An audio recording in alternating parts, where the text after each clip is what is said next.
faly miarabantsika rehetra indray mahatratra ity andro ity. Androany fa 4 ny volana May 2024.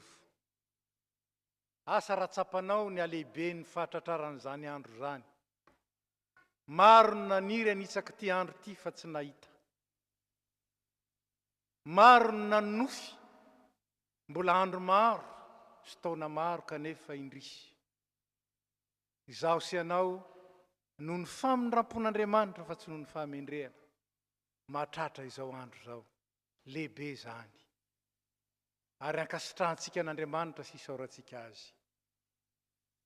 Anio ny lohahevitra dia ny hoe Jesosy Kristy ilay maty sy nitsangana tamin'ny maty no mendrika andray ny voninahitra sy ny fankatoavana amin'ny zavatra rehetra. Ho amintsika rehetra ny fahasoavan'i Jesosy Kristy sy ny fitiavan'Andriamanitra ray ary ny firaisana amin'ny fanahy masina hitarika antsika hahatakatra izany fahamarinana izany ka iainantsika izany mandrakizay ao amin'ilay tompony mandrakizay. Amen. Mipetraka isika.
Amin'ny anaran'ny Ray sy ny Zanaka ary ny Fanahy Masina. Ny salamo 730 no akantsika andininy vitsivitsy izay fanentanantsika idera anome voninahitra ary ankalaza ny tompo. Manaova orakora-piobiana ry olo-marina noho ny amin'izay nataon'ny tompo, fa tompontsoa anareo no midera azy ry olo mahitsy. Midera ny tompo amin'ny lokanga, ka salamo raha mba litorofolo no ataovy io fankalazana azy. Miray hira vaovao azy, manaova feon-java-maneno kanto miaraka amin'ny fiobiana, sambatra ny firenena manana ny tompo Andriamanitra, sambatra ny vahoaka ny fidiny mba ho azo manokana, miandro ny tompo tokoa isika, famonjena sy fiarovana ho antsika izy. Eny, izy tompo no ifalian'ny fotsika, masina ny anarany ka itokitsika. Tompo, ho aminay ny fitiavanao, araky ny anteranay aminao. Amen.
Zay tianay anandratana ny voninahitra ao, ary ira entinay makasitraka anao satria tsara ianao sady mpanao ny tsara.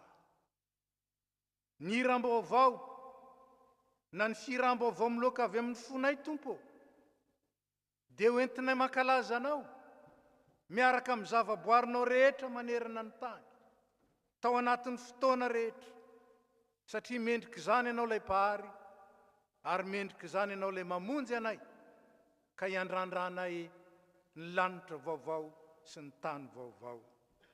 Tompo, amin'ity tolakandro ity, vorinao eto ny mpianakavy ny finoana, ampitoero aminay ny fifalianao, dia ho tanteraka ny fifaliana rehetra, ary aza vela isaraka eto zay raha tsy mandray indray ny fitahim-panavy eny ambony, no avaozana tamin'ny finoana, ary manana hery ho entinay miady miatrika izao tontolo izao, manohitra ny asan'ny Satana ary manandratra ny voninahitra ombieny.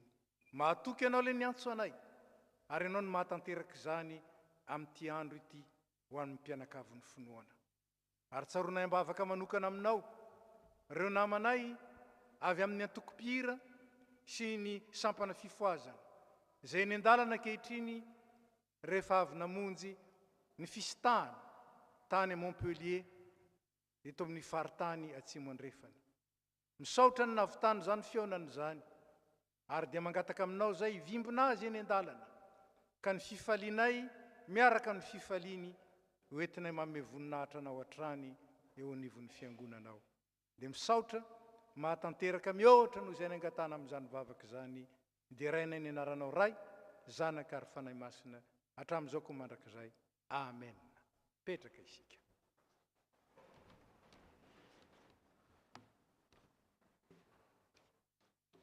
Ry havana, enondra ny sitrapon'Andriamanitra ho antsika amin'ity alahady voalohany amin'ny volana Mey ity.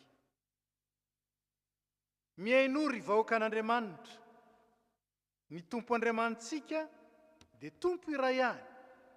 Ko tiavo ny Tompo Andriamanitra ao amin'ny fonao manontolo sy ny fanahinao manontolo ary amin'ny herinao manontolo, ary noho izany ampiasao hanomezam-boninahitra an'Andriamanitra ny tenanao manontolo. Misaintsaina izany sitrapon'Andriamanitra zany isika, dia iraintsika ny hira 220 ka ny 9.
Vavaka ihany no mbola hoentintsika manambara ny fiekentsika eloka ary ny fangatantsika ny famindrampo sy ny fanadiovana avy amin'ny Tompo ivavaka isika.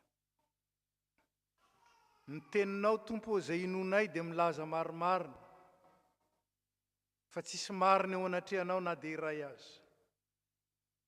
Ary hoy ny hiranao hoe mpanota izahay. Tsy mendrika hiantso ny anaranao zahay, satria araka ny ambaran'ny teninao na iza manonona ny anaran'ny Tompo dia tokony hiala amin'ny ratsy izy. Kanefa izahay Tompo dia mbola manao ratsy amin'ny zavatra maro. Tsy nay ny tianao tahaka ny fitiavanao anay zahay, fa ny fitiavanay dia fitiavana teren'ny filan-javatra. Ny fitiavanay dia voafetra ny maha olona anay sy ny manofy ihany. Ny fitiavanay dia araka ny siantom-pon'olombelona, fa tsy araka anao ilay Andriamanitra fitiavana, izay velona sy mamelona ho amin'ny fifandraisana madio sady marina. Tompo indreto zahay, manetry tena ao anatrehanao ary mitondra ny fonay torotoro sady mangorakoraka, malahelo fa nampalahelo anao, ary natsiaro marary satria nampararo ny fonao. Tsy nananome voninahitra tokony anao zay tompo, fa mivavanay sy ny molotray fotsiny zay no mibedibedy, fa mitenanay sy ny asanay zay tsy nay nanandratra anao sy ny fahatsaranao. Mifona tompo, mangataka famelana, ary misaotra mandray ny vavakay, misaotra miaino ny fifonanay, ary misaotra mamela ny elokay miaraka ny fiangonana. Rainay be famindrampo mitalao aminao zay, mamela ny elokay. Diovy zay ho afa-pahotana, sasao zay mba ho afa-keloka, ary avao zay ny fanahinay mba vonoka nompo anao. Ny fitiavan'i Jesosy Kristy zanako mpamonjy anay no angatanay aminao. Amen.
Koa anao zay nanantona ny tompo tokoa, ny aiky ny fahotanao, ary maniry andeha amin'ny fiavaozana sy ny fanavaozam-piainana, raiso amin'ny fahatokina, ny teny anambaran'ny tompo, fefa nonono ny vavakao, ary efa navelany ny elokao. Tsangana isika. Hoy ny soratra masina, ianareo koa dia efa lavitra an'Andriamanitra fahiny sady fahavalony, noho ny ratsy ny saininareo sy nataonareo. Fa ankehitriny kosa, noho ny amin'ny Kristy, izay niara-ny fahafatesana tamin'ny vatany mety maty, dia mitra-pihavanana taminareo Andriamanitra, mba hahatonga anareo masina sy tsy hanantsiny amampondro eo anatrehany. Eny, Andriamanitra tsy nitana ny fahotan'ny olona, fa nampihavana ny olona rehetra aminy indray, noho ny amin'ny Jesosy Kristy nandatsaka ny rany sy nanolotra ny tenany. Koa anao zay mibebaka marina, voavela ny elokao noho ny anaran'ny Kristy masina, miderany tompo, ary raiso izy atolory azy ny fiainanao manontolo. Amen. Hira 750 ny andininy voalohany sy ny fahatelo.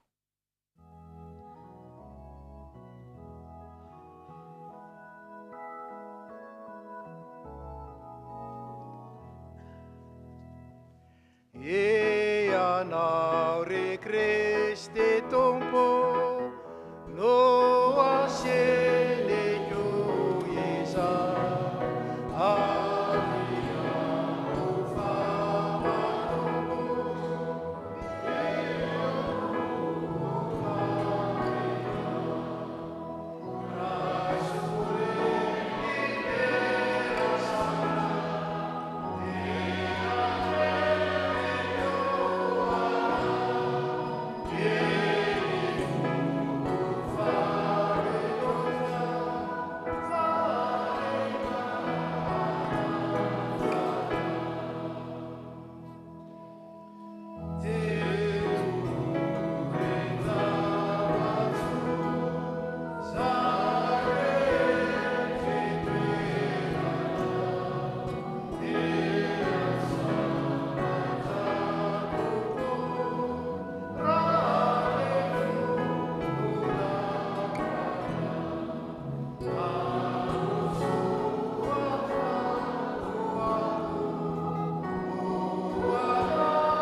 fotoana natokana ho an'ny ankizy sy ny tanora isika.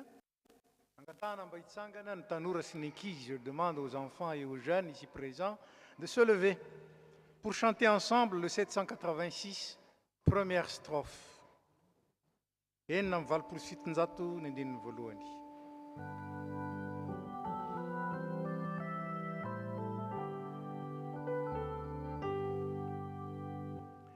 Ny tenenao Jehova zay anaranay dia tsy mirindra ny atom-piainanay. Ny tenenao ane loma atongeza.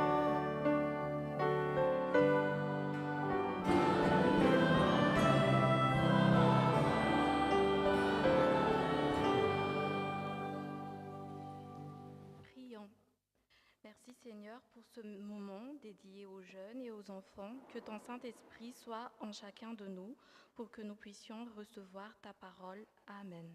Vous pouvez vous asseoir.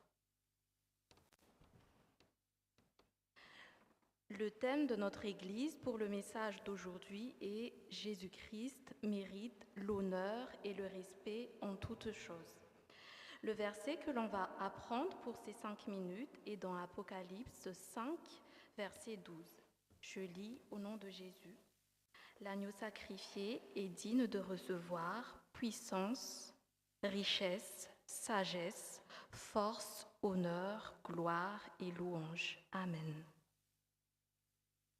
Dans ce verset, on parle de l'agneau sacrifié. Mais qui est donc l'agneau sacrifié ? Dans l'Ancien Testament, on offrait à Dieu en sacrifice un agneau sans défaut pour demander pardon pour les fautes, les péchés. Et dans le Nouveau Testament, Jésus lui-même s'est offert en sacrifice pour que l'on puisse être pardonné de toutes nos fautes, de tous nos péchés et pour toujours. L'agneau sacrifié dont on parle ici est donc Jésus. Jésus-Christ, l'agneau sacrifié, est digne de recevoir puissance, richesse, sagesse, force, honneur, gloire et louange, car nul n'est comme lui, et personne n'a fait ce qu'il a fait pour nous. En effet, Jésus est le Fils de Dieu, tout-puissant, il est roi, il est parfait, sans péché, et pourtant, il a accepté de mourir pour nous sauver. Il a pris sur lui la punition que nous méritions pour nos fautes. Il n'a pas été obligé de le faire, mais il l'a fait par amour. Mais ce n'est pas la fin de l'histoire. Jésus est ressuscité, il a vaincu la mort, il est vivant. Et Dieu l'a élevé au-dessus de tout. Il est maintenant auprès de Dieu, le Père, sur son trône pour toujours. Et il mérite ainsi tout honneur, toute gloire et le respect. L'agneau sacrifié, Jésus, est notre Sauveur et Roi. Comment pouvons-nous montrer notre respect, rendre honneur et gloire à Jésus dans notre vie de tous les jours ? Quand on respecte quelqu'un, on fait ce qu'il nous demande de faire, on fait ce qui lui plaît, on suit ses consignes, on lui offre une place unique dans notre vie, on le place au-dessus de tout. Pour encore nous aider, il est écrit dans Colossiens 3, 23, « Tout ce que vous faites, faites-le de bon cœur, comme pour le Seigneur et non pour des hommes. » Ainsi, pour témoigner notre respect pour Jésus et lui rendre gloire, faisons toutes choses dans nos vies de bon cœur et pour Jésus. Si tu aides quelqu'un, fais-le de bon cœur et pour Jésus. Si tu es en classe ou au travail, fais-le de bon cœur et pour Jésus. Si tu sers Jésus à l'église, fais-le de bon cœur et pour Jésus. Si tu aides tes parents à la maison, fais-le de bon cœur et pour Jésus. En toutes choses, témoignons notre respect pour Jésus. Il est notre Sauveur et notre Roi. Et la Bible nous a appris aujourd'hui que l'agneau sacrifié est digne de recevoir puissance, richesse, sagesse, force, honneur, gloire et louange. Amen. Prions. Merci Seigneur pour ta parole. Merci à toi, l'agneau sacrifié, pour nos fautes. Merci car par toi, nous recevons le pardon et la vie éternelle. Aide-nous à te respecter en toutes choses dans notre vie. À toi seul appartient la puissance, la richesse, la sagesse, la force, l'honneur, la gloire et louange. Amen.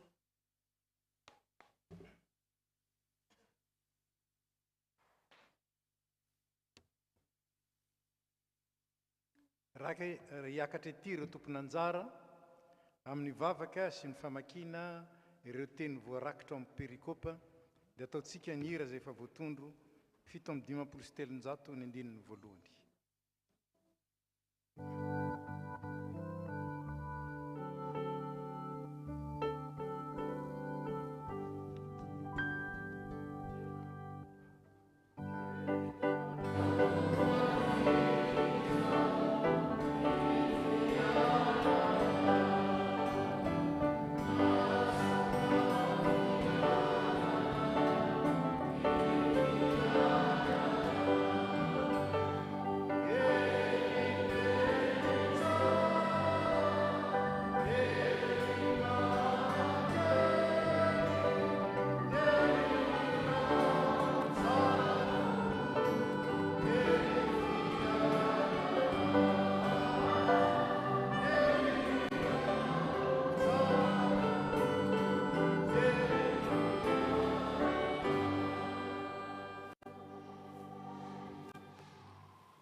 Andriamanitra tomponay io raha omenao izao fotoana izao izay andrenesanay ny feonao, ny teninao, ary misaotra fa tsy mangina aminay ianao tompo fa mbola mikikika amin'ny antsom-pitiavana andrenesanay ny sitraponao. Mangataka aminao izay fanahy masino, mameno ny mpanomponao izay hitondra ny hafatra ho anay vahoakanao, ary sokafanay midanadana tompo ny fonay ho tany lonaka andray izany teninao izany, koa dia mba hamakalálina iorina mafy ao am-ponay tompo ny teninao, ary omeo anay ny faherezana rehetra avy amin'ny fanahinao masina, mba hafahanay manao ny sitraponao sy miaina izany teninao izany isan'andro isan'andro amin'ny fiainanay. Amin'ny anaran'i Soanao Jesosy Kristy tompo nanaovanay ny vavaka. Amen.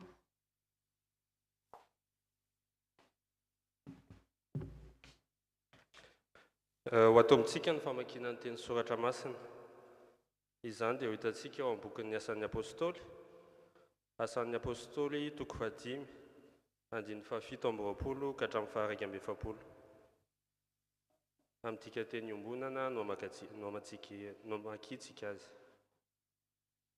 Nentina ireo apôstôly naroso teo anatrehan'ny fitsarana ambony ary nadiny misorombena ataony hoe: noraranay mafy dia mafy ianareo tsy hampianatra ny anaran'ny lehilahy iny, kanjo vao maika no fenonareo ny fampianaranareo i Jerosalema iay vohitra, ka satrinareo ho tompon'andraikitra amin'ny hahafatesan'iny lehilahy iny izahay. Fa novaliany Petera sy ny apôstôly hoe: Andriamanitra no tsy maintsy ekena fa tsy ny olombelona. Efa natsanga n'ilay Andriamanitra ny razantsika ho velona Jesoa, izay nahantonareo teo amin'ny hazo fijaliana no namonoanareo azy. Efa nasandratr' Andriamanitra eo ankavanana izy ka tonga mpitaridalana sy mpamonjy mba ahazon'ny vahoaka Israely miala amin'ny toe-dratsy sady mandray famelan-keloka.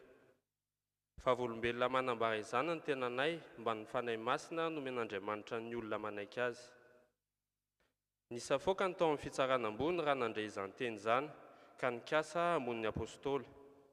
Kanefa nisy farizianina atao hoe Gamaliela, anisan'ry zareo sady mpahay lalàna enin-kaja tamin'ny vahoaka rehetra, nitsangana teo afovoan'ny fitsarana ambony Gamaliela dia nasainy navoaka vetivety ireo apôstôly, ary hoy izy tampivory: Ry lehilahy Israelita, tandremo tsara izay ataonareo amin'ireo olona ireo.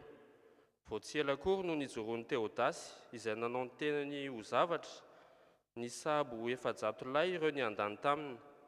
Novonoina izy ary niahaka izay rehetra nanaraka azy ka tonga tsinitsinina. Taorian'ny Teodasy dia nijoro indray Jodasy avy any Galile tamin'ny andro ny fanisam-bahoaka ary nataona olona maro nanaraka azy. Novonoina koa izy ary niahaka izay rehetra nanaraka azy. Koa izao no teniko aminareo ankehitriny: aza rara haina ireo olona ireo, fa avelao izy andeha, satria andamoaka io fikasana io na io asa io raha avy amin'ny olombelona fotsiny, fa raha avy amin'Andriamanitra kosa dia tsy ho azonareo foanana, sao dia ianareo indray no tonga mpiady amin'Andriamanitra.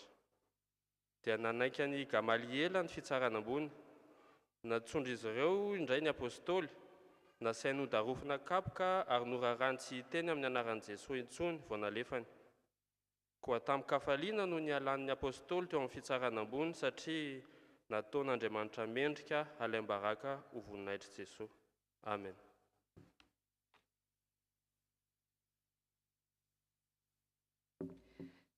Nous continuons la lecture dans Apocalypse chapitre 5, versets 11 à 14. Au nom de Jésus. Je regardai et j'entendis la voix de nombreux anges rassemblés autour du trône, des êtres vivants et des anciens. Ils étaient des myriades et des milliers et de milliers. Ils disaient d'une voix forte, « L'agneau qui a été offert en sacrifice est digne de recevoir la puissance, la richesse, la sagesse, la force, l'honneur, la gloire et louange.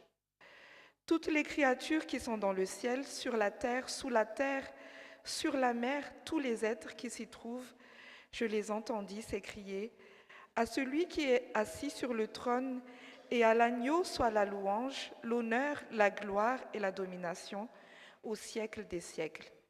Les 4 êtres vivants répondirent, Amen, et les anciens se prosternèrent et adorèrent. Amen.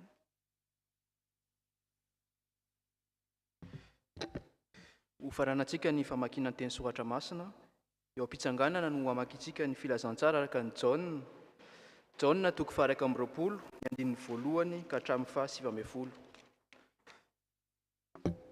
Tamin'izany dia niseho tamin'ny mpianany indray Jesosy teo amoron'ny farin'ny Tiberiada, ary toy izao no nisehony. Tafaraka i Simona Petera sy Thomas ilay atao hoe Ikambana, ary Natanaela ilay avy any Kana any Galilea, mba amin'ireo zanakalain'i Zebedeo sy ny mpianatra roa lahy hafa koa. Fa hoy Simona Petera tamin'izy endahy, ndeha hanarato aho, ka hoy ireo taminy, ndeha araka aminao koa izahay.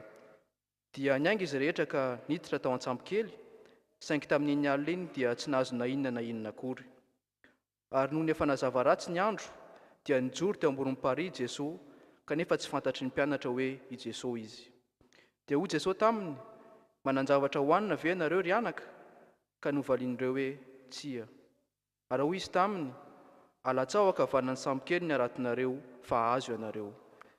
Dia nalatsaka izy fitolahy ny aratony, ka tsy zakany nakarona noho ny abetsahan'ny trondro. Ary hoy ilay mpianatra tiany Jesosy tamin'ny Petera, ny tompo io. Voaren'ny Petera fa hoe ny tompo io dia niakanjony ny akanjo ivelany fa efa nesoriny, ka lasa izy nirotsaka tao anaty rano. Fa ny mpianatra sasany kosa nandeha an-tsampokely ihany, nisarika ny arato feno trondro, tsy lavitra ny tany manko izy ireo fa tokony ho 100 metatra eo. Rehefa tafakatra teo afinarina teo sy trondro teo ambony ary mofo. Ka hoy Jesosy taminy, azonareo teo. Dia niakatra tao an-tsampokely Simona Petera, ka nisarika hoe aty an-tanety ny arato feno trondro vaventy. Kanefa na dia betsaka tahaka izany aza ny trondro, dia tsy tritra ny arato. Ary hoy Jesosy tamin'izy fitolahy, avy sakafo. Ny mpianatra izany dia tsy nisy na iray azy sasany anontany hoe iza moa ianao, satria fantany ihany fa ny tompo io. Ary nanantony Jesosy dia nandray ny mofo ka natonony azy ireo, ary nataony toy izany koa ny trondro. Izany no fisehoana fanonteno nataon'i Jesosy tamin'ny mpianany, fony izy tafatsangana velona avy tamin'ny maty. Rehefa avy misakafo ireo mpianatra, dia hoy Jesosy tamin'i Simona Petera, ry Simona zanakalain'i Jaona, motra no vai ianao, ka novaliany hoe, eny ry tompo, fantatrao fa tiako ianao. Dia hoy izy taminy, fany ireo zanak'ondriko. Ary hoy indray Jesosy tamin'i Petera fandroany, ry Simona zanakalain'i Jaona, motia vai ianao, ka novaliany hoe, eny ry tompo, fantatrao fa tiako ianao. Dia hoy izy taminy, aoka ianao ho mpiandry ireo ondriko. Ary hoy indray Jesosy tamin'i Petera fanotelony, ry Simona zanakalain'i Jaona, motia vai ianao? Dia nalahelo i Petera fa nataon'i Jesosy fanotelony hoe, motia vai ianao? Ka hoy ny navaliny azy, ianao ry tompo no mahalala ny zavatra rehetra, ka fantatrao fa tiako ianao. Dia hoy izy taminy, fa any ireo ondroko. Azaiko marina dia marina aminao fa fony mbola tanora ianao dia nasiky tena sy nandeha tamin'izay tianao ale, fa rehefa antitra kosa ianao dia atsotranao ny tananao ka olo-kafa no anikina anao sy tondranao amin'izay tsy tianao ale. Izany voalazan'i Jesosy izany dia manambara ny karazam-pahafatesana hanomezan'ny Petera voninahitra n'Andriamanitra. Ary nilaza izany Jesosy, avy nilaza izany Jesosy dia nanao taminy hoe avy hiaraka amiko. Amen.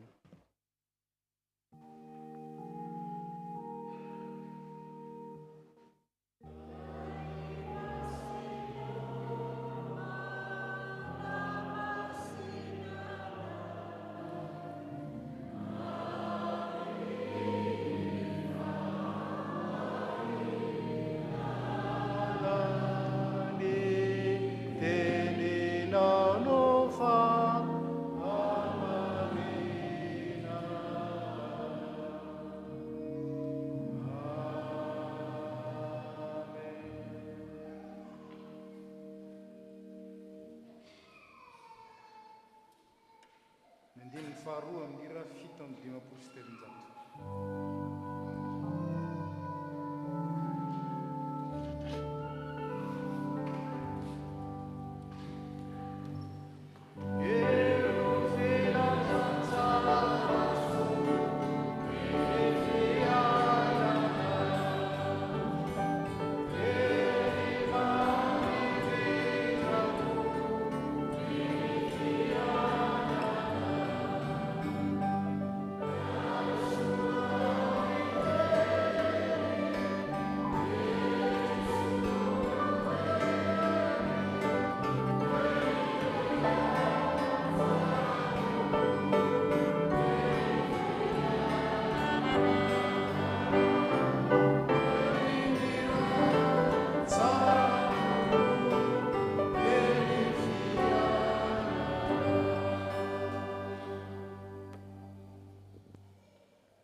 Jesosy Kristy no mendrika andray ny voninahitra sy ny fankatoavana amin'ny zavatra rehetra. Jésus-Christ mérite l'honneur et le respect en toutes choses. Que le Saint-Esprit nous guide, nous éclaire, afin que nous puissions honorer le Christ comme il le doit. Amen. Vous pouvez vous asseoir.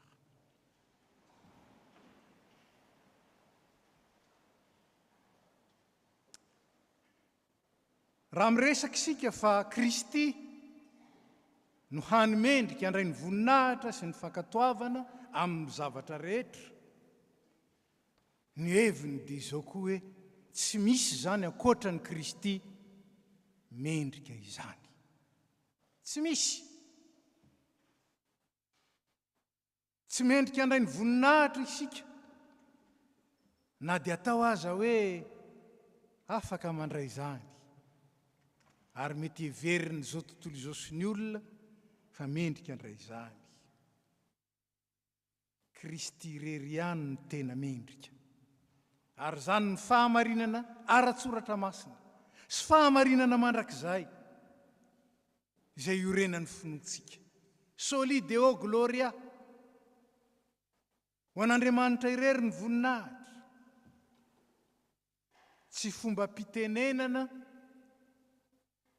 na famaranana fandraisam-pitenenana zany, fa fanambaram-pinoana sy fahamarinana. Tsy misy afa-tsy izy irery tokoa mantsy no hany mendrika andray ny voninahitra ary mendrika ao ankatoavana. Zany hoe na izaho, na ianao,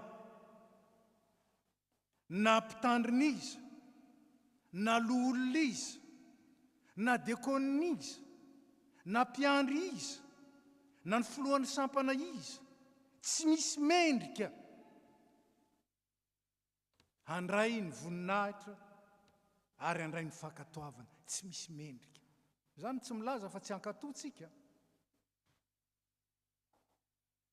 Fahamendrehana no resahana eto.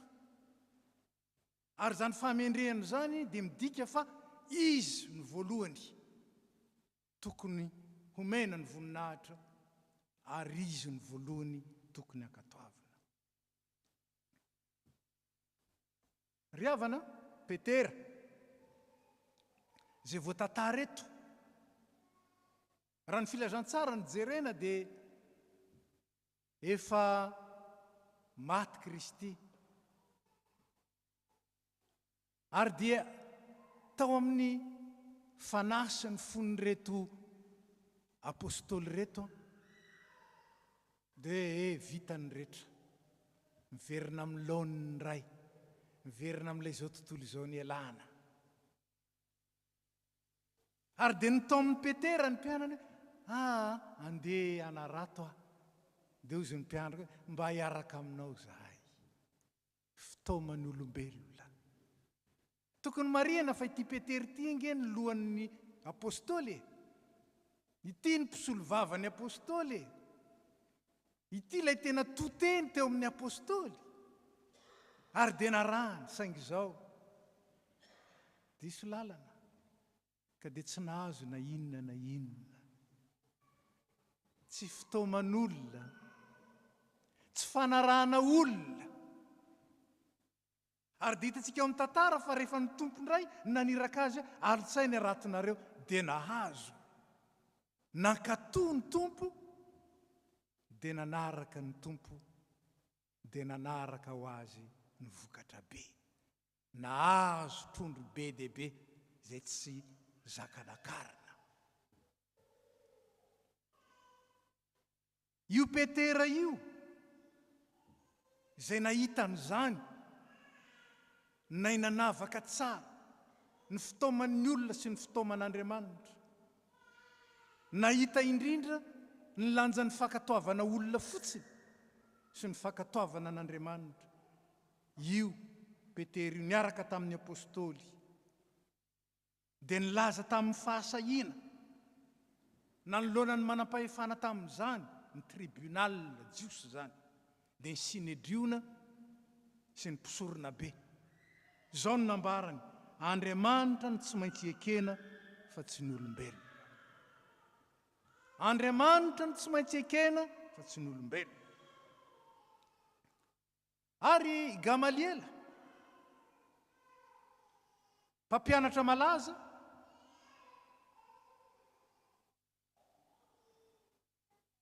izay nitaizany apôstôly Paoly ihany koa, dia nananatra mafy, nananatra reto manam-pahefana ireto. Apetrao amin'Andriamanitra ny zava-miseho, ary aza maninona an'ireo olona ireo nareo, fa raha avy amin'ny olona zao ho rava ho azy, fa raha avy amin'Andriamanitra kosa tsy misy mahasakana. Sao dia Andriamanitra no toerinareo raha manohitra an'ireo ianareo. Asan'ny apôstôly toko 5:7. Andriamanitra no tokony anto-katoavina fa tsy ny olona. Zany tsy milaza fa tsy hankatoa ny olona isika. Zany tsy milaza fa tsy hankatoa ny mpitondra fiangonana isika, na tsy hankatoa ny loha-olona isika. Fa izao no heviny, Andriamanitra aloha no hankatoavy, ka raha avy amin'Andriamanitra tokoa zany dia arao, fa raha tsy avy amin'Andriamanitra zany ho foana. Chers amis, la vérité sur la puissance de Jésus et sa seigneurie échappe au raisonnement humain et à nos concepts. C'est ce que le Seigneur a dit à travers Ésaïe. Mes pensées ne sont pas vos pensées, et vos voix ne sont pas mes voix. Ésaïe 55, verset 8. Le chemin par lequel Dieu a voulu nous faire connaître la seigneurie de Jésus est une voie tout autre que la voie humaine, que la voie du monde, la voie de l'abandon. Tout avoir après avoir tout abandonné. Tout avoir parce que on a tout abandonné. Il a reçu tout parce qu'il a tout sacrifié. Soi-même, sa gloire céleste. Et l'épître aux Philippiens nous raconte qu'il est devenu humble jusqu'à devenir inférieur même aux hommes. Et cela résume sa mort à Golgotha, sa mort sur la croix. En effet, Jésus est mort sur la croix, signe de son amour pour nous. Il nous a tellement aimés. Mais Jésus est mort sur la croix parce que c'est la voie que Dieu a voulu pour nous montrer ce qu'il est capable d'abandonner par amour pour nous. Et voilà cette vérité que nous découvrons dans la Bible. Celui qui a tout abandonné, il a reçu toute gloire. Tout lui revient et pour toujours. Le psaume 24 nous dit, « C'est au Seigneur qu'appartient toute la terre, avec tout ce qui s'y trouve. Tout appartient au Seigneur. » Ajoutons les choses visibles comme les choses invisibles.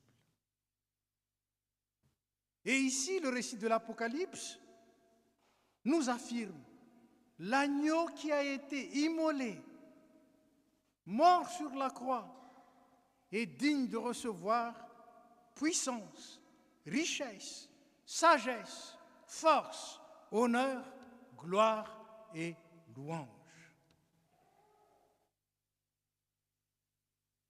Il en est digne. Et personne en dehors de lui n'en est digne. Voyons un peu cette chose dont le Seigneur seul mérite, dont le Seigneur est digne de recevoir. Premièrement, la puissance. Qu'est-ce que ça veut dire qu'il est le seul digne de recevoir la puissance? Ça veut dire que personne ne peut compter sur sa faculté, sur sa force. Tous ceux qui croient et tous ceux qui veulent hériter de la vie pleine, de la vie éternelle, doivent compter sur sa puissance. Quand nous arrivons à quelque chose, il faut donc retenir cette vérité. Tout cela vient de lui. Alors, il est le seul digne de recevoir nos compliments et notre confiance. À lui seul, la puissance. Il est digne de recevoir la richesse. C'est ce que le monde, ce que nous cherchons tout le temps. J'ai dit tout à l'heure, le psaume 24, tout appartient au Seigneur. Et s'il met tout cela à notre disposition, tout, c'est pour que nous puissions mettre tout cela à lui, à sa disposition, entre ses mains, selon ses vouloirs. Le récit de la Semaine Sainte que nous avons suivi, selon l'évangile de Luc, nous l'a rappelé. Vous vous souvenez de cet anon que Jésus a voulu délivrer pour qu'il puisse monter dessus et monter vers Jérusalem. Pourquoi détachez-vous l'anon? A demandé la personne qui était là. Et Jésus a dit, vous lui direz tout simplement, le Seigneur en a besoin et il vous le donnera. Est-ce qu'on peut demander tout ce que nous avions parce que le Seigneur en a besoin? Notre temps, nos talents, notre argent, nos richesses, nos biens, nos facultés, tout ce que nous pensons être quelque chose qui a une valeur dans notre vie, ce qu'on appelle la richesse humaine. Tout cela appartient au Seigneur. Est-ce que lui, il peut nous le demander parce qu'il en a besoin? Tout ce que nous appartenions, tout ce qui nous appartient, lui appartenait déjà et lui appartiendra pour toujours. Alors à lui seul la richesse.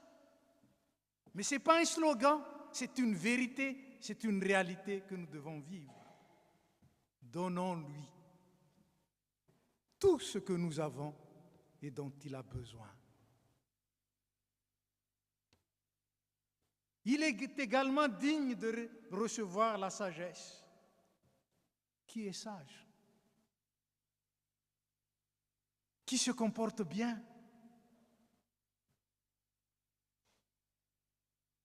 Qu'il ne s'enorgueillit pas, mais qu'il soit fier que tout cela vient du Seigneur. C'est ce que David a dit. Je remercie le Seigneur parce qu'il m'a donné l'intelligence. Est-ce que nous sommes convaincus que l'intelligence, la sagesse, le savoir, ça vient du Seigneur et ça lui revient.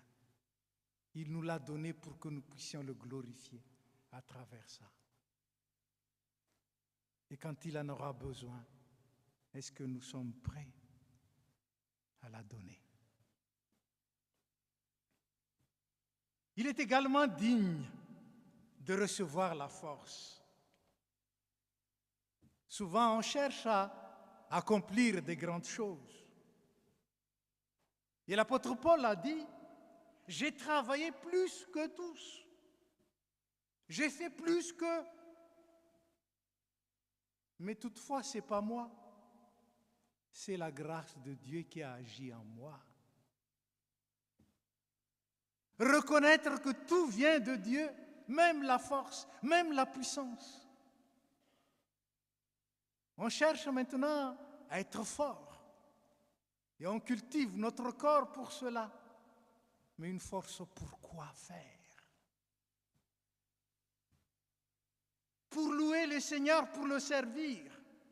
Votre force, vos facultés viennent de lui. Et lui seul mérite les louanges sur tout ce que nous sommes capables de faire et d'accomplir. Il est digne de recevoir, cinquièmement, l'honneur. Dieu seul est à l'origine de tout.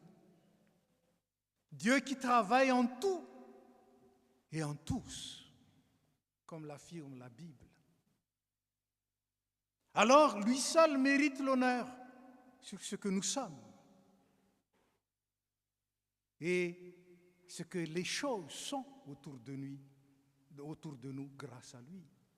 Lui seul mérite l'honneur. Il est digne de recevoir également la gloire. Nos bravos s'adressent à qui? Il n'est pas interdit d'applaudir. Les psaumes nous le disent d'ailleurs. Glorifiez le Seigneur avec les applaudissements, avec les hurrahs. Parce qu'il est le seul qui mérite notre hurrah, notre glorification. C'est lui qui nous donne grâce sur grâce. les différents talents qui nous permettent de nous réjouir ensemble, de le louer ensemble. Tout cela vient de lui et nous permettent de réaliser des tâches et produire des fruits qui durent. Lui seul mérite la gloire. Soli Deo Gloria. Et enfin, lui seul mérite la louange. Vous savez que notre rôle dans les cieux sera de louer le Seigneur éternellement. Mais cela commence ici. Si ici nous sommes incapables de louer pour tout et en toutes choses, nous n'en serons pas capables là-bas. C'est ici que nous apprenons. C'est ici que nous grandissons en cela. Et c'est ici que commencent les louanges pour l'éternité et dans l'éternité. Louons-le en tout et pour tout. Riavana, ntompian mendrika ny voninahitra sy ny fankatoavana. Saingy tsy afaka manao zany sika. Fa mety mody manao ihany. Mety satria entaniny sasany dia mba manao. Mety tsara velatsia azy. Raha toka tsy ao anatintsika, tsy ao am-pontsika, tsy velona ao amintsika. Ilay tompony fahefana rehetra ary mendrika andray. Ny hery, ny harena, ny fahendrena, ny hery, ny voninahitra, ny fiandrianana sy ny fankalazana. Ary mety tsara velantsika isika raha toka tsy ao anatintsika ilay fitiavana izay nitiavan'ny tompo antsika ka nahafoizan'ny Kristy ny zavatra rehetra mba hahatonga antsika hanana ny fiainana. Vonina foy ny zavatra rehetra koa ve isika ho an'ilay nanome fiainana be dia be ho antsika ary fiainana mandrakizay ho antsika. Izy rery ny mendrika fahamarinan'izany. Ary izay rehetra mendrika ho azy dia manandratra azy ao anatin'izany rehetra zany ary tia azy. Tia azy amin'ny saina manontolo, amin'ny tena manontolo, amin'ny fo manontolo ary ny fanahy manontolo. Nanehoan'ny tompo zany ny Petere rehefa nanontaniany hoe mo tia ahy amin'ny fitiavana izay nitiavako anao va ianao? Mo ny fitiavanao ahy mihoatra noho ny fitiavan'ny hafa. Tsy afaka manaraka ny tompontsika raha tsy tia azy. Noho izany aza manaraka fombafomba fotsiny e. Aza manao toy ny boloky manaraka fotsiny e. Na mamerina izay ataon'ny sasany. Tiavo. Tiavo ny tompo. Ary meo azy. Atolory azy ny momba anao rehetra. Saina, tena, fanahy ary fo, fa indrindra koa. Fahefana. Harena. Fahendrena. Hery. Aja. Voninahitra. Sy dera. Meo azy zany. Fefa nomeny anao malalaka ny fiainana. Raisy ny fitahiana. Ho aminareo rehetra ny fahasoavan'i Jesosy Kristy Tompo, ny fitiavan'Andriamanitra ray ary ny firaisana amin'ny fanahy masina. Mba hampiorina anareo amin'ny tena fiainana. Andehananareo amin'ny fahazavan'ilay tianareo. Ka handraisanareo amin'ny fahafenona ny fanomezana tsara avy any ambony. Ary nanomezanareo voninahitra kosa. Ny harena, ny laza, ny haja, ny hery, ary ny fiandrianana atolotrareo ho an'ilay nanolotra ny zavatra rehetra ho anareo. Matoky ilay ny antso, izy mahatanteraka izany ho an'izay tia azy amin'ny fitiavana tsy mety levina. Amen. Petraka isika.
ndeha hanambarany finoantsika ilay Andriamanitra ray tiantsika tamin'ny fitiavana tsy misy toazy.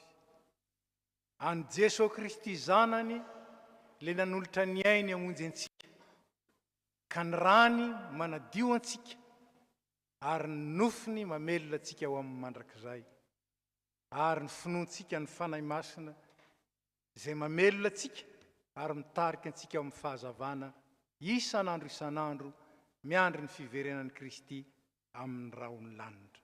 Iara-mitsangana isika manonona ny fanekam-pinoana nisianina. Isika mino an'Andriamanitra iray, ray tsy to mpanao ny lanitra sy ny tany ary ny zavatra rehetra na ny hita na ny tsy hita, ary any Jesosy Kristy Tompo iray, zanaka lahy tokan'Andriamanitra, nateraky ny rainy talohan'izao rehetra izao, ny mazava avy amin'ny mazava, Andriamanitra tokoa avy amin'Andriamanitra, nateraka fa tsy natao, miray amin'ny zavatra rehetra, izy ny naharina izao tontolo izao. Noho ny amintsika olombelona sady famonjenantsika, dia nidina avy tany an-danitra izy, ary nataony fanahy masina nofa avy tamin'ny Maria Virginy, dia tonga olona izy. Nombona tamin'ny azo fijaliana ho fanavotana antsika, tamin'ny nanapahany Pônty Pilato izy, maty izy ka nalevina, nitsangana tamin'ny maty tamin'ny andro fahatelo araka ny voasoratra izy. Miakatra ho any an-danitra izy, ary mipetraka ao tanana ankavanany ray, avy any ny ray amin'ny voninahitra, tsara ny velona sy ny maty, ary mandrakizay ny fanjakana. Isika mino ny fanahy masina, Tompo sady mpanome aina, izay avy amin'ny ray sy ny zanaka, ka hitsaona sy ankalazaina miaraka amin'ny ray sy ny zanaka. Izy dia niteny tamin'ny vavany mpaminany. Isika mino ny fiangonana iray, masina, miorina amin'ny fanambaran'ny apôstôly, ary manerana izao tontolo izao. Isika manaiky ny batisa iray mifamelan-keloka, sady manantena ny fitsanganan'ny maty ary ny fiainana iray. Amen. Petraka isika.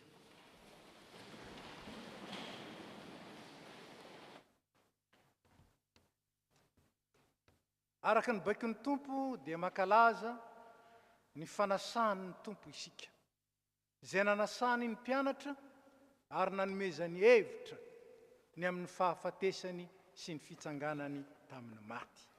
Manao ny hira 7:200 isika ny andinin'ny voalohany, dia mangataka ny dekona mba hiakatra ety.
Aoka hoderaintsika ny Tompo Andriamanitra.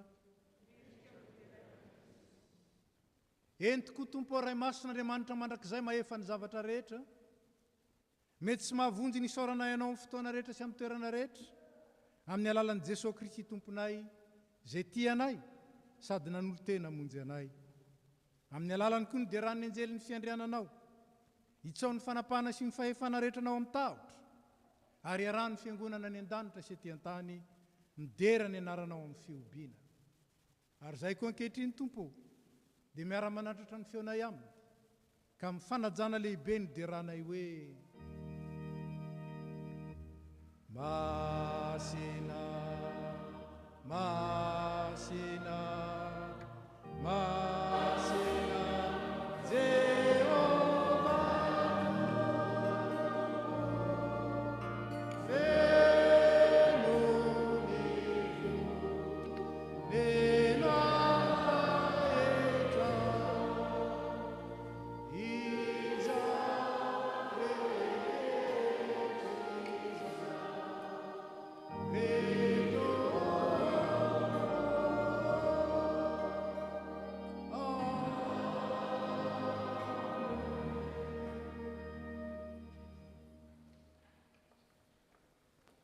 Jesosy Kristy tompontsika tamin'ny alina izay namadiana azy ry havana dia nandray mofo izy. Ary rehefa nisaotra izy dia nivakiny ka hoy izy, raiso, ano, ity ny tenako izay omena ho anareo. Izao no atao fahatsiarovana. Toy izany koa ny kapoaka rehefa ninana dia hoy izy, misotro amin'ity nareo rehetra, fa ity no rako dia ny amin'ny fanekena vaovao izay alatsaka ho an'ny rehetra ho famelan-keloka. Ka na oviana no misotro ianareo, dia izao no ataovy ho fahatsiarovana. Koa dia misao ranoray izay nampamendrika antsika nananjara amin'ny lovan'ny olona masina eo amin'ny mazava. Amen. Mipetraka isika.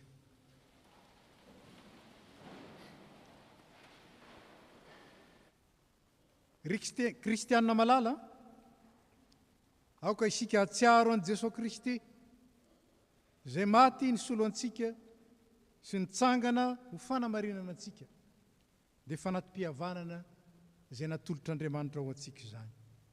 Kaoka isika hiara-misaotra sy hivavaka. Misaotra anao izay ry Andriamanitra rainay tompon'ny lanitra sy ny tany, fa noho ny famindramponao aminay mpanota manitra dia nomenao ny zanakao lahy tokana mba tsy ho very izay rehetra mino azy, fa hanana fiainana mandrakizay. Raha eo, ndreto izay manao eto anatrehanao ny fahatsiarovana, ny fahatongavan'ny zanakao olona, ny fijaliany sy ny fahafatesany, ny fitsanganany tamin'ny maty, ary ny fifonany mandrakizay ho anay, ka dia miandry sy mitalao ny fiverenany izahay.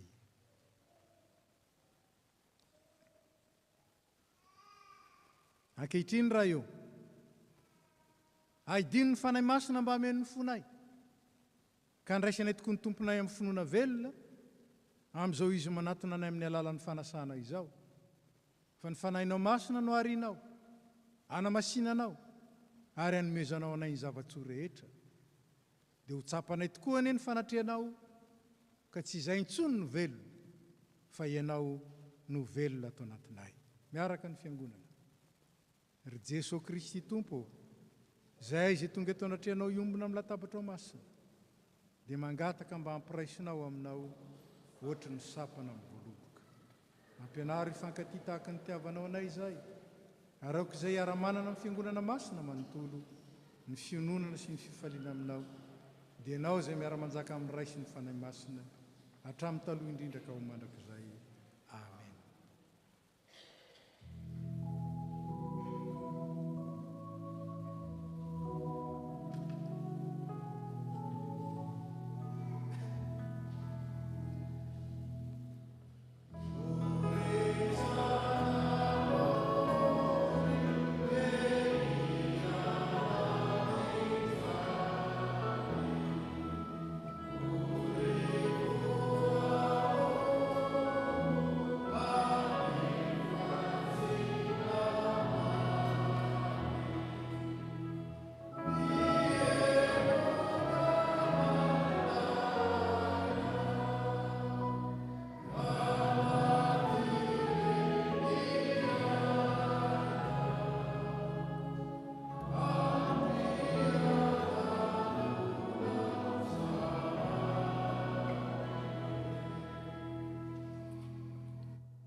Efa nandray ny fanahy mahazanak'Andriamanitra antsika isika, koa izany no ahafahantsika miara-mivavaka manao hoe: Rainay ô izay any an-danitra, mba masinina neny anaranao, mitonga neny fanjakanao, atao aneny sitraponao ety an-tany tahaka ny an-danitra.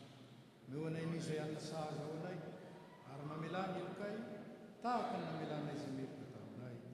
Ary aza mitondra anay ho amin'ny fakapanao, fa manafanay amin'ny ratsy, fa anao ny fanjakana sy ny hery ary ny voninahitra mandrakizay. Amen. Aoka hitsangana ny fiangonana.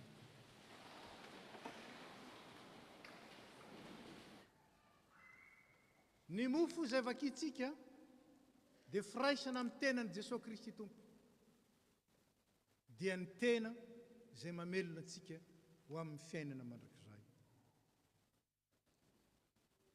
Ny kapoaka ny fisaorana izay isaorantsika dia firaisana amin'ny rano Jesosy Kristy Tompontsika, dia ny rano ny famelan-keloka izay hanadiovana antsika, hananantsika firaisana amin'Andriamanitra mandraka izay. Hoy ny tompo, andeha, efa voavoatra avokoa zao a ny zavatra rehetra. Manao ny hira faraky ambinipolo sy roanjato isika, dia hozaraina amintsika ny mofo sy ny kapoaka, ary efa tafaveriny ity ny dekona, dia mihinana ny mofo sy misotro amin'ny kapoaka miaraka isika. Mahazo mipetraka ny tsy mpandray fanasan'ny tompo.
raiso ano itiany tenako izay omena ho anareo, izao no ataovy ho fahatsiarovana.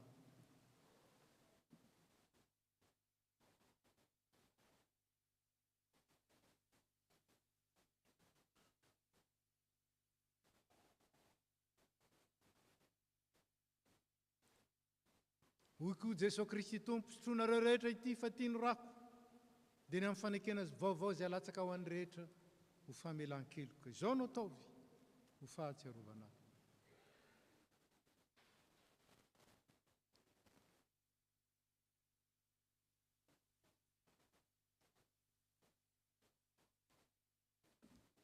Jesosy Kristy Tompontsika izay voaomby tamin'ny hazo fijaliana ka nitsangana tamin'ny maty, nefa nanome anareo ny tenany sy ny rano izay nanavotana anareo tamin'ny fahotana rehetra. Izy eny hampahery sy hiaro anareo amin'izany amin'ny finoana marina ho fiainana mandrakizay, dia ho aminareo mandrakariva ny fiadanana. Amen. Ataontsika ny hira fa 920 ho fisaorana.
Ny komity sy mitandrina matolozy dia efa miarabantsika amin'ny anaran'i Jesosy Kristy lohan'ny fiangonana sy tompony asa. Toy izao indray vaoantsika ny riavana vaovao nasionaly fifanana ny SAPKNPL mitony fifanana ny SNRP amin'ny 8 ralina ka hatramin'ny 7 ralina.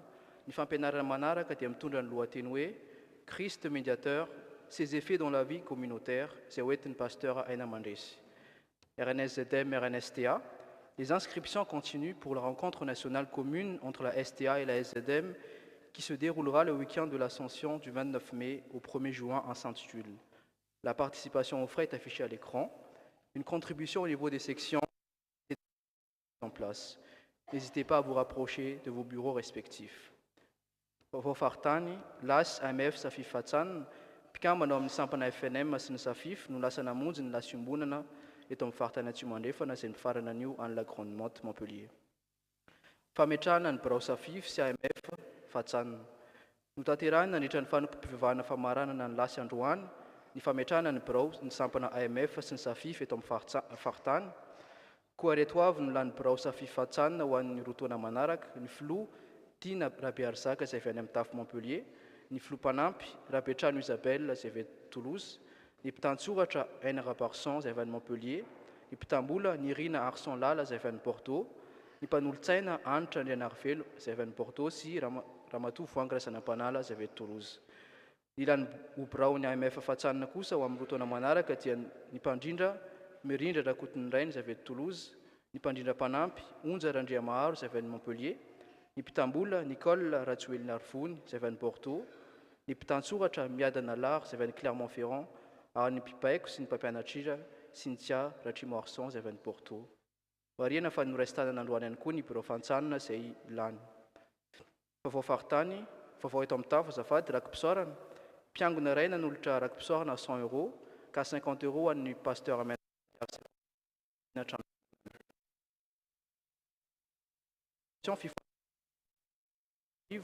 dia manomboka ny fito jolay ka hatramin'ny avy izao any amin'ny lycée Don Bosco Angel. Tsaran-dasy dia 162 izao. Fifanana ho an'ny tompon'andraikitra sy ny fiangonana, antsoina ny tompon'andraikitra rehetra atao amin'ny fiangonana sy ny mpiangona manontolo ho tonga ny fifanana izay hoentin'ny mpitandrina Charles Rakodinamanana ny sabotsy 10 Mai amin'ny 4 ora sasany tolakandro any amin'ny Vieux Temple. Ny lohahevitra izay hojerena amin'izany dia araka ny Matthieu 1:7 manao hoe ento ny ziokako ka mianara amiko fa malemy fanahy sady tsy miavonam-po aho dia hita fitsaharana ho an'ny fanahy ianareo. Culte des 4 églises, ny fanompom-pivavahana ny alahady 10 Mai dia arahana amin'ny EPGRT, ny fiangonana allemande ary ny fiangonana koreana amin'ny 10 ora sasany maraina eto amin'ny Temple du Salin ary arahana fandraisana fanasany tompo. Aorian'ny fanompom-pivavahana dia isy ny fiaraha-misakafo maivana, koa haintany isika hitondra izay zakantsika hifampizarana ho mariky ny fiombonana. Tsy misy ny étude biblique sy ny permanence ampitandrina amin'ny herinandro fa congé izy. Ny tompon'anjara amin'ny fanadiovana ny trano fiangonana an'io dia ny SVK sy ny SLK ary touzondaire ny diarintsika manaraka. Ny asabotsy 10 Mai araka ny voalaza teo dia fifanana ho an'ny tompon'andraikitra rehetra sy ny fiangonana manontolo amin'ny 4 ora sasany tolakandro any amin'ny Temple du Salin, any amin'ny Vieux Temple azafady. Ny alahady 10 Mai fifanakalozana pilipitra fidirana indroa amin'ny 4 ora sasany sy 10 ora maraina arahina asa sy fampiarezana any amin'ny Vieux Temple. Ary ny alahady 10 Mai culte des 4 églises amin'ny 10 ora sasany maraina eto amin'ny Temple du Salin. Soratsika naratra amin'ny farany taon'Andriamanitra ery.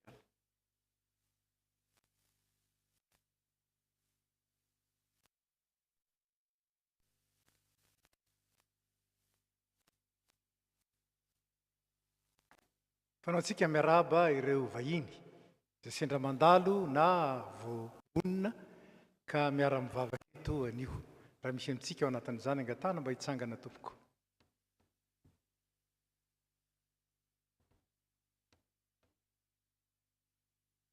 Faly zay miaraba anareo sy mandray anareo tonga soa eto amin'ny FPMA Toulouse.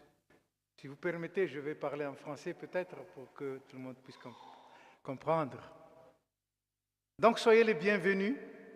Nous sommes vraiment heureux de votre présence et merci d'avoir choisi d'être avec nous cet après-midi pour la célébration de ce culte.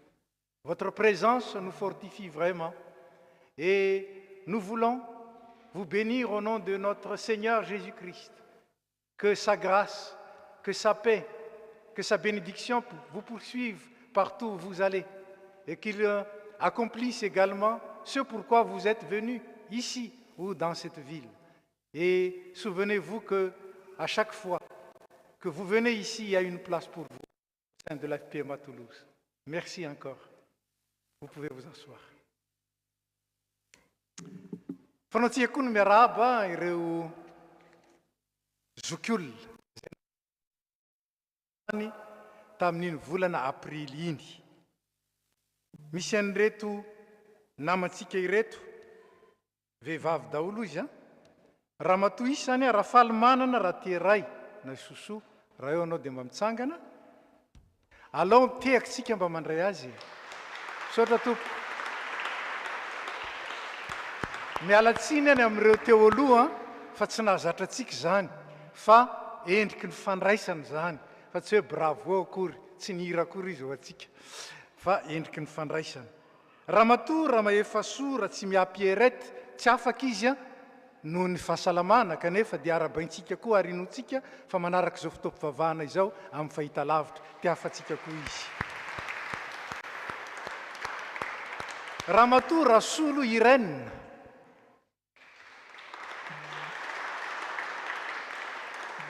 ary farany raha matoa raha solo malala Aimé.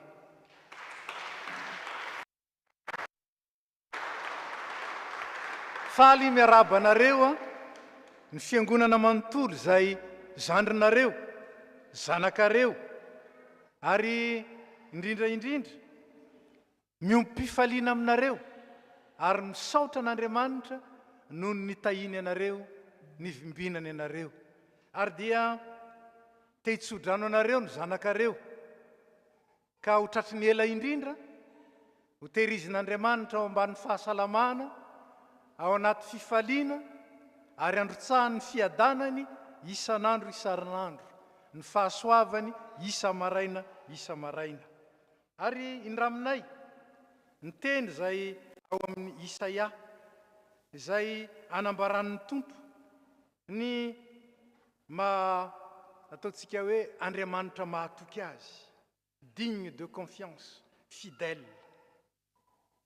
Ampitovianareo amin'izy moamba hitako amino izy. Tsy misy Andriamanitra tahaka ahy, tsy misy Andriamanitra afa-tsy zaho.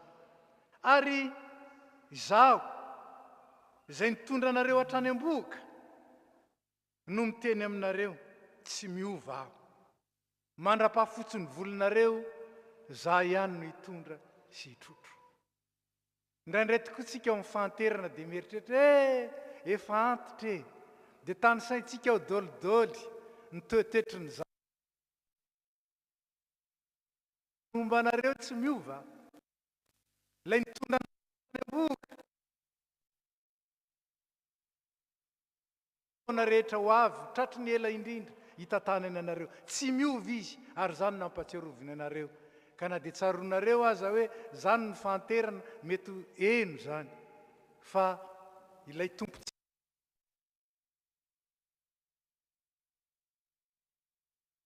na dia efa antitra azy izy dia ho dofodofotra tahaka ny azo mbola tanora dia ho zany eny ao amin'ny fiainanareo ary zany mivavaka tiana iasandratra ho anareo. Iara-mivavaka isika.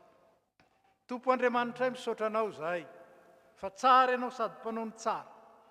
Misaotra anao zay fa nitatananao reto zokinay, reto ray aman-dreninay reto, natratra ny tsingeritaona nahaterahany indray ary migioka sy misitraka ny fitahim-panahy avy eny ambony.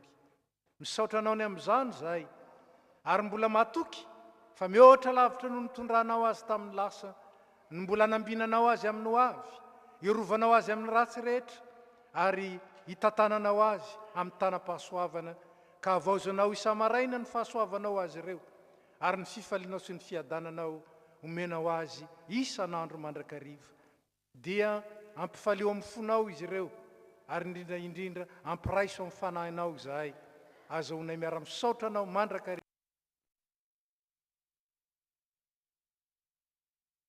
lay efa nitsodranao azy ireo tamin'ny teninao. Ankalazainay ny voninahitra ao. Saotra tompo, fa velona ianao dia velona ireto anabavinao reto. Saotra Jesosy. Amen. Mazo mipetraka nareo.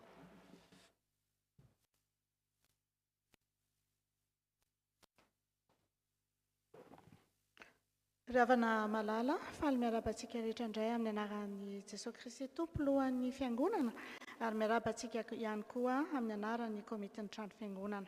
Toy izao ny vaovao manokana mahakasika ny vina trano fiangonana ampitana amintsika anio. Hoy ny ten'Andriamanitra ao amin'ny Hebreo 10:5.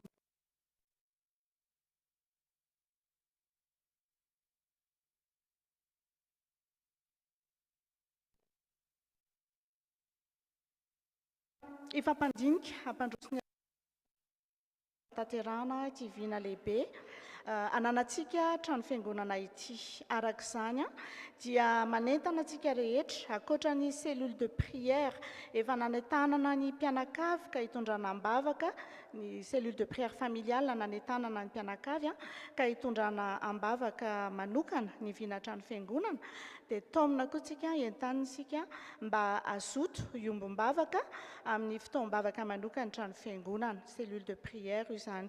Ny fotoanantsika manaraka amin'izany dia ny asabotsy 17 volana May ary dia ho tarihany vondrona asa 5 izy io. Ny lohahevitra amin'izany dia ny fanalahidin'ny fahombiazana miaraka amin'ny tompo.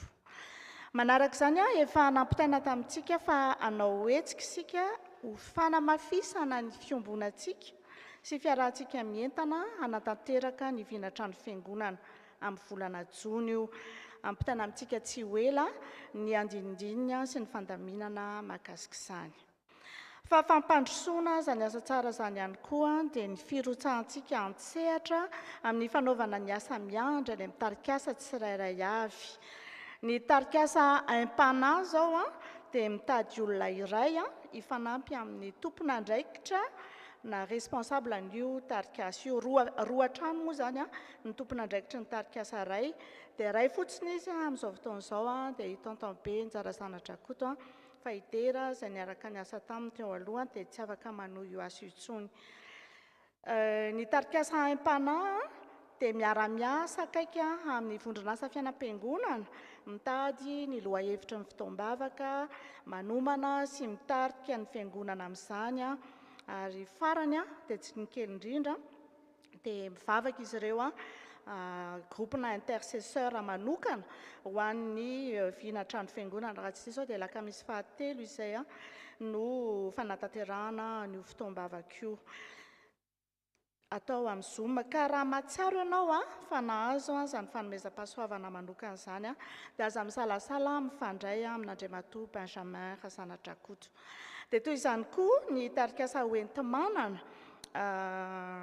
io indray tsy responsable an-tediavana fa tsy ampy mpiara-miasa izy ireo koa manao antsoavo amintsika fiangonana anatevin-daharana ny ekipany. Araky ny mahatarikasa hoentimanana azy dia mitrandraka sy mamolavola ny hoentimanana anatanterahana ny vinatrano fiangonana izy ireo.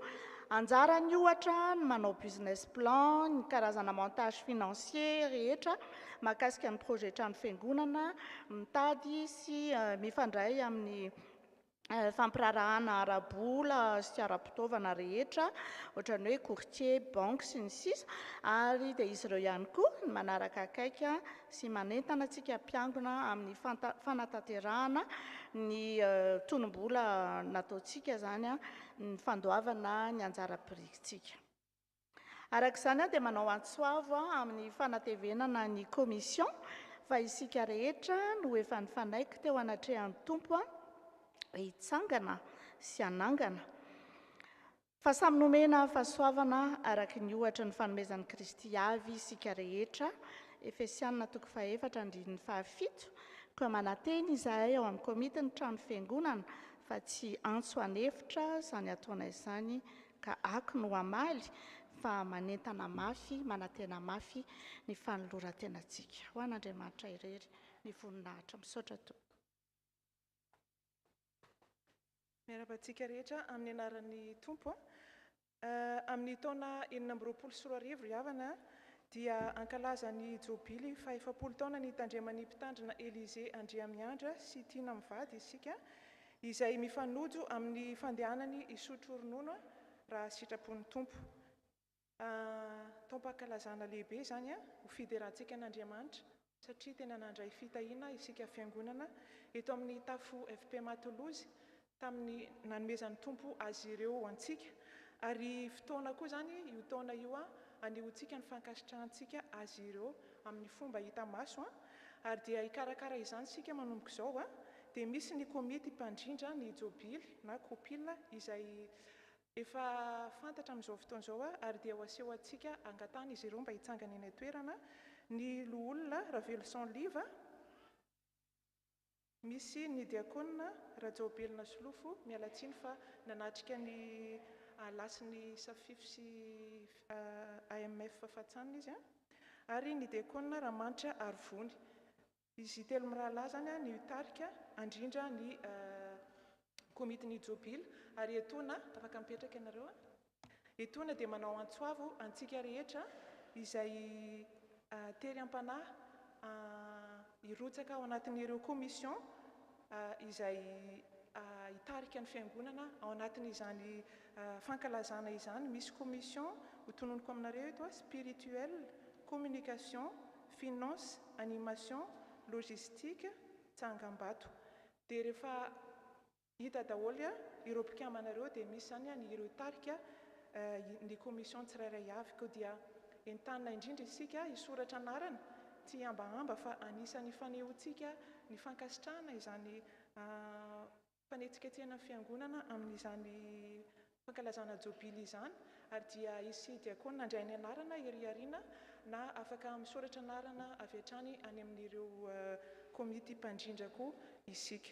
Dia lehibe indrindra dia ny fitondrantsika mbavaka izany fotoana izany mba tena ho tanteraka soa izany fankalazana sy fiderana an'Andriamanitra izany noho ny fitahiana izay voarahintsika nandritra izay fotoana ela izay.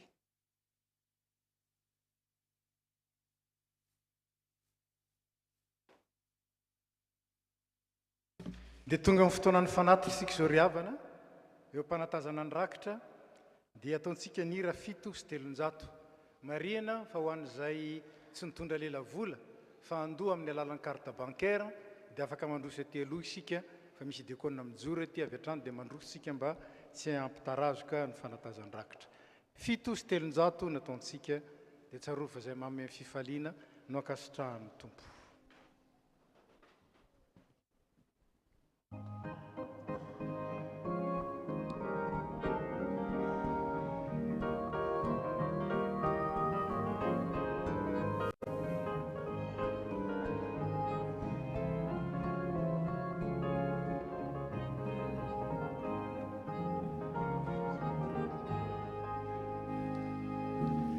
Izano anompo ani Jesus, izano anati mawasinu, ini anzarani, isikaro kanepizari, Jesu tumayo,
mbola iaraka ombombavaka isika. Raha io saotranao zay satria afaka navorinao teto zahay, nieno sy nandray ny teninao ary nanovo hery amin'izany ihany koa. Ro Tompo satria tanteraka soamantsara izany fotoana izany. Ankehitriny Tompo, misaotranao koa satria afaka miantso ray zahay ary mametraka anay ho zanaka koa ianao.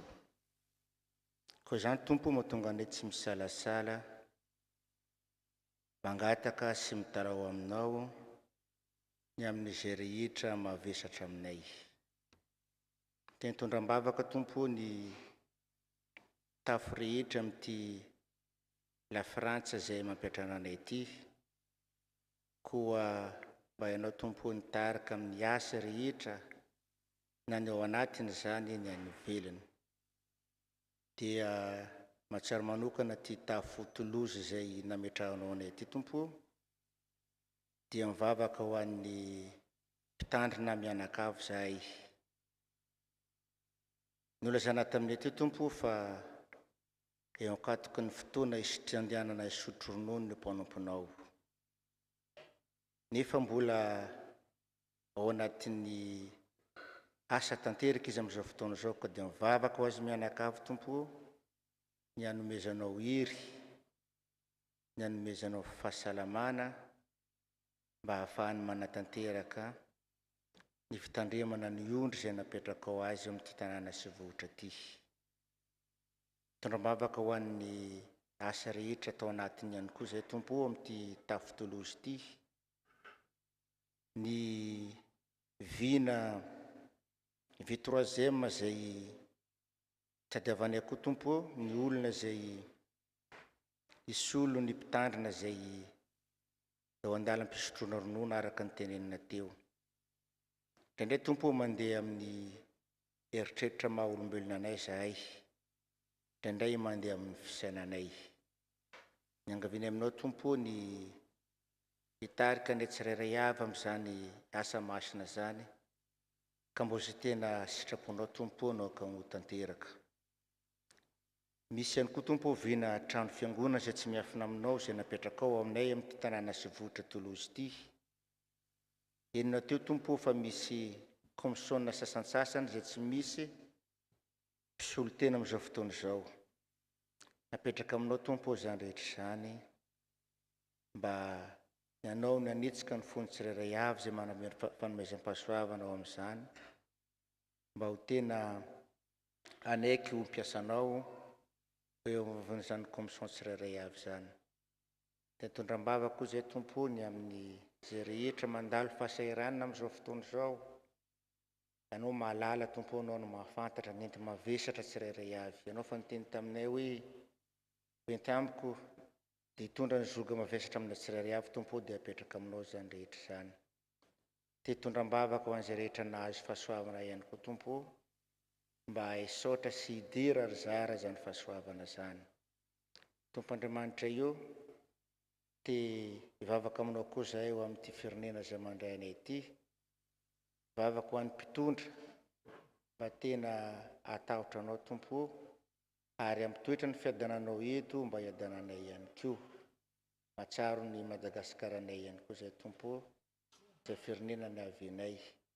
Tsy misy ny hafananao Tompo ny olana rehetra saidran'izany firenena izany, nefa matoky anao izay Tompo raha anao no miasa, tsy misy mahasakana izay rehetra mety ho fampandrosoana. Jereo manokana Tompo ny firenenay, ary ataovy matahotra anao ny mpitondra rehetra mba tsy hikatsaka fa tsy hahasoa ny firenena rehetra. Tompo Andriamanitra io, dia hangataka zavatra maro aminao zahay nefa tsy fantatray akory Tompo izay mahasoa mahatsara anay. Nefa fantatray fa efa nomaninao anay zany izay rehetra izany Tompo, araka ny lehibe ny fahasahoana sy fifandram-ponao. Fataovy tanteraka amin'ny tsirairay avy Tompo izany, dia misaotra ray malalo fa tsy fantatray fa Andriamanitra mihaino sy malivavaka ianao. Amin'ary tsotsosika ity zanakao, no entiny mananatra izao vavaka izao. Amen.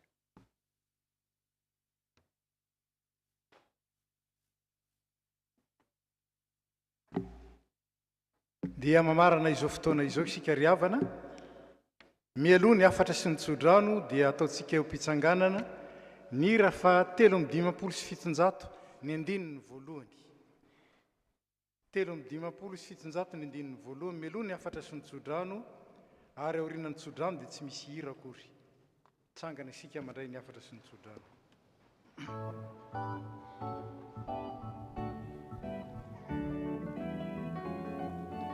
tiako niaraka minao Jesu laiza hitondrana hoahy tiako niaraka minao Jesu vaianao no miantsoa iaraka minao re Jesu tompo tsy manaloloka vaianao no fiainako anaradiana zay no faniriako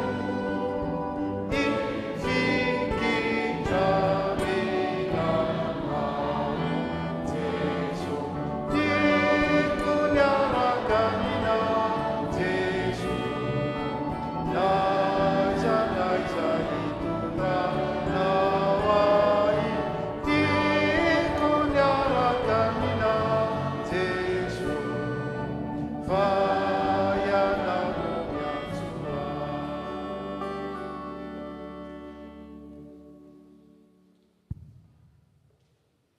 ho aminareo any eny Tompo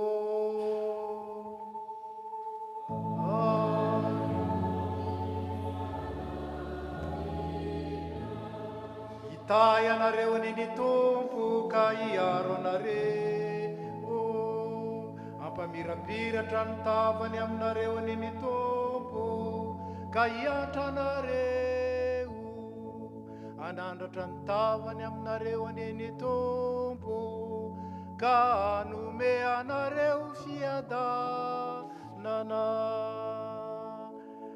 amen amen amen alleluia alleluia alleluia alleluia alleluia alleluia alleluia alleluia alleluia alleluia alleluia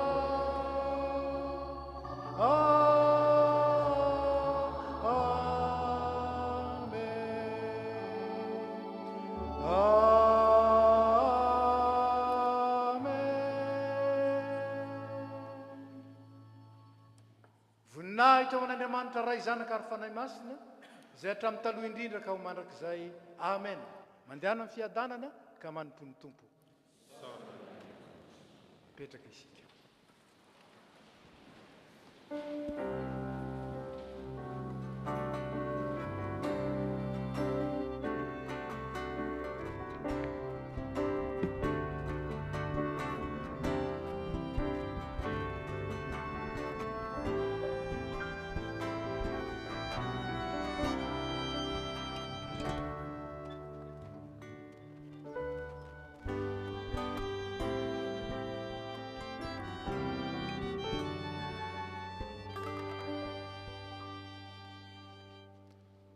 amin'ny anaran'ny ray sy ny zanaka ary ny fanahy masina amen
Thank